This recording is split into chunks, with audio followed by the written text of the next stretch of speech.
ఈ చిగురాకు గాడికి ఒక బ్యాండ్ వేయాలి. ఒక బిస్కెట్ ప్యాకెట్ తేడా అక్కడ ఉంది కొని మార్కెట్లో అంటే తేడాడు. మనకి ఇప్పుడు బిస్కెట్ ప్యాకెట్ కావాలి.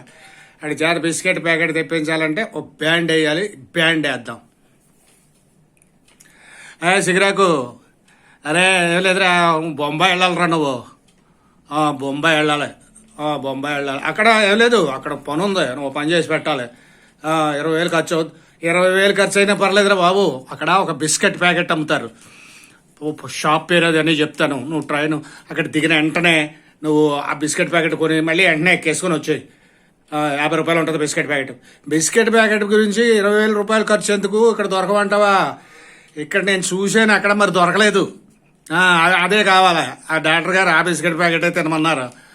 నువ్వు నాకు 50,000 పోయినా, 20,000 పోయినా, 30,000 పోయినా పర్లేదురా, ట్రైన్ ఖర్చులు అదిని. నాకు ఆ బిస్కెట్ ప్యాకెట్ కావాలా?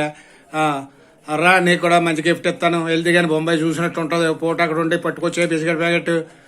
మెసేజ్ పెట్టాను, బిస్కెట్ ప్యాకెట్ చూసుకొని పేరు అదే. అది మీ ఇంటి పక్కన షాపులో ఉందా?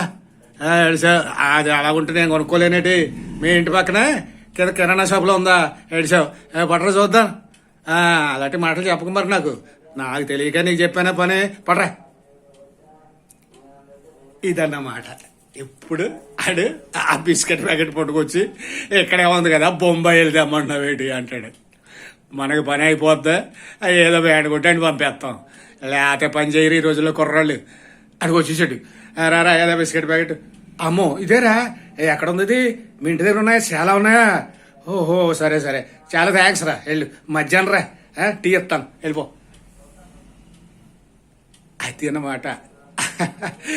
ఇప్పుడు ఆడు దొరికాడు, మనకు కావాల్సిన పని చేసి పెట్టాడు. చాలు.